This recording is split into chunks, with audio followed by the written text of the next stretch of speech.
Hello all, welcome back to testingtools.co. In this series of Java tutorials for automation testing, we are covering some basic concepts. So today is one of the concept which is very much needed for any Java programming person.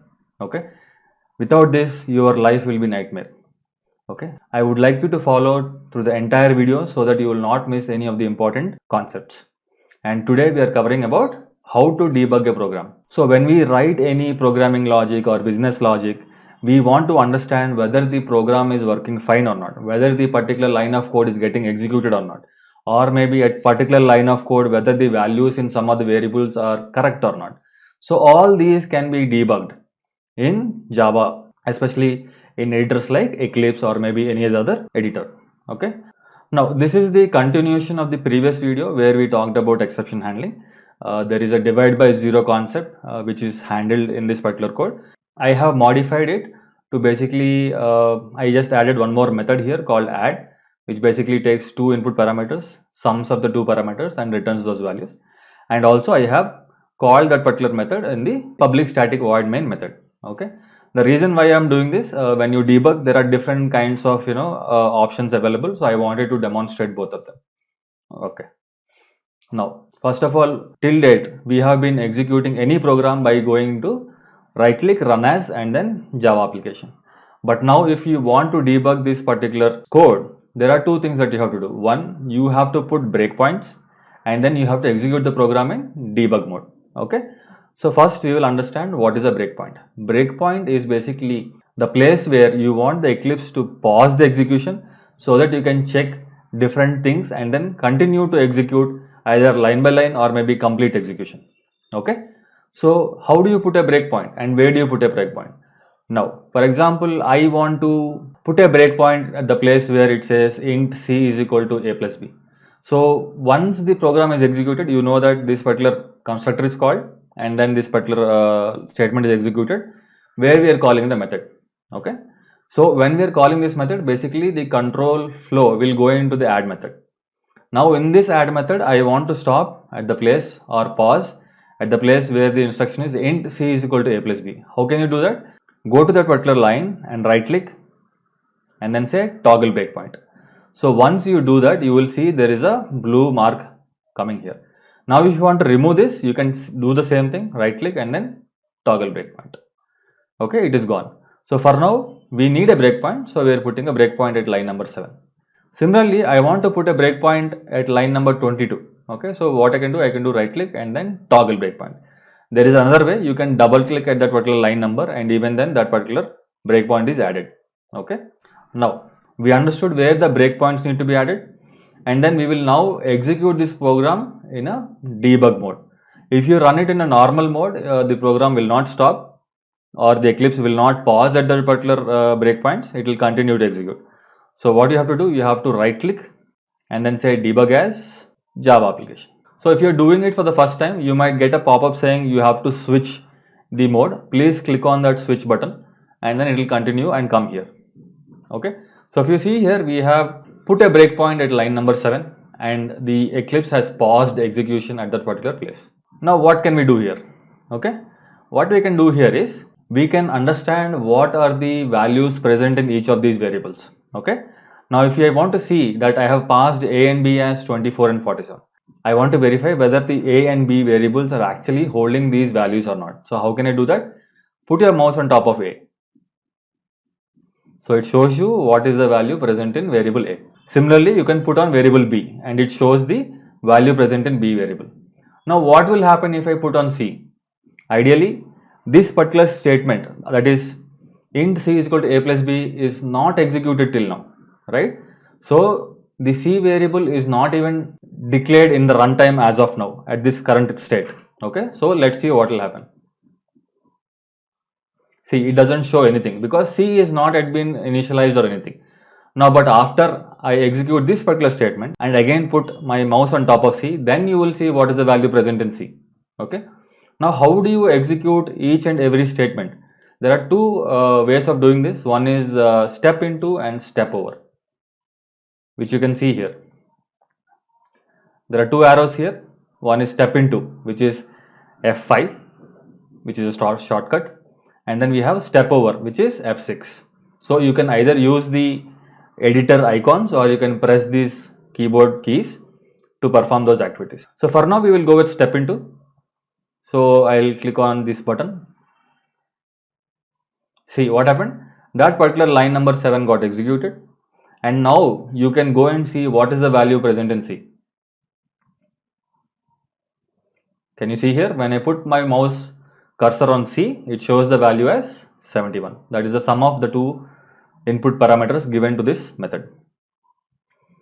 And then again I can do the return step into, so that it comes out of the function call, and then it has gone to the place where this particular method has been called. Okay, so if you see here, it has printed sum of a plus b is 71. Okay, now that we have seen how each and every individual statement you can execute, we will also see how we can go inside a method by putting a breakpoint at line number 13. Okay, let me stop this execution and then change the breakpoints and again start it. So I will remove the breakpoint from here and I will put at line number 13. Okay, so I removed the breakpoint from previous place, which is inside the function, and now I am putting it the place where the function is being called. Now when I run this program in a debug mode, the Eclipse will pause at line number 13, and then we'll see how we can go inside the function and execute line by line with step into. So right click again and then do debug as Java application. So if you see here, the control has paused at line number 13. Now there are two options, either I can do step into or step over. If I do step over, this complete statement will get executed and then the control will come to the next line. But if I do step into, it will go into this method, because in this particular statement there is a method that is getting called. So it will go inside that particular method. Okay, so let us press step into. See, it has gone inside the method add. Now again you can do step into to execute each and every individual statement inside the method. So it's the same thing, click step into, okay, and again step into. And now if I do again, now it got executed, right? So you got the final output here. Now this is how you debug to go inside the method and execute each and every individual statement inside it. Now I will again stop this and then show you how it behaves when we do step over at this particular instance, whether the control will go inside the method or it will just execute and then come to the next line in the program. I am stopping the program. I will again do a right click and then do debug as. So it will again pause at line number 13, but now instead of doing step into, I will do step over. When I do step over, the control will not go inside the method, but it will go to the next line, which is int I is equal to 0. Okay, let us now click on step over, or you can press F6. See, the program flow or control did not go inside the method, but it has gone to the next line in the program. So that is the difference between step into and step over. Now let us see one more thing here, right? We will do step into now and then see how it will behave in this try catch block. As we have demonstrated here, there is a exception coming here. When I am handling this exception, where will the focus go after executing this particular line? Okay, so let us do step into or F5. Okay, now I is initialized, J initialized, K is initialized. Now if you want, you can even see the values present in these variables. I, J is 10 and K is 10. Now again I'll do step into. Okay, so it has executed that particular line, and so we can see before dividing. Now this is one important place, please do not miss. So if I press step into here, the control will go directly into the catch block because it is an exception, and then we are using a try catch block so that the exception is caught. Here is how you clearly understand how a try catch block will work, as how the control will move from try block to catch block whenever there is a exception. Because I value is 0 here, there will be a exception occurring here, that is divide by 0. And because we have written try catch block, the code control should go to the catch block. See here, it has not printed the line number 23. It has directly gone to your catch block because exception has arisen. So this is how beautifully you can see in debug mode how the control is moving from one statement to another statement, and then see what are the values present in various variables.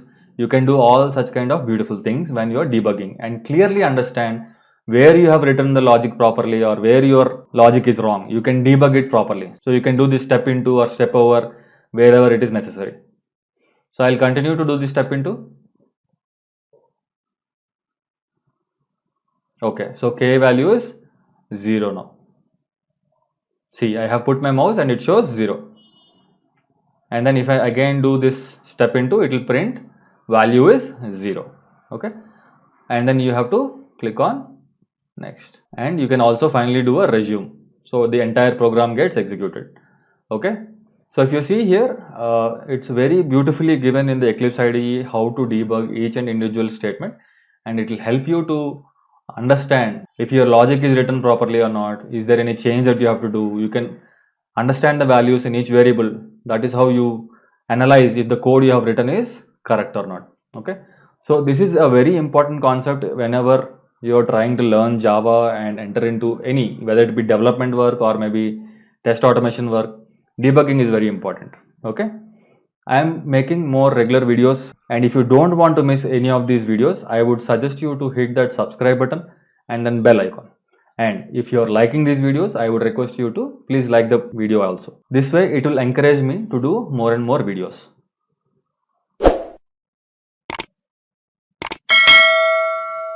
Thank you.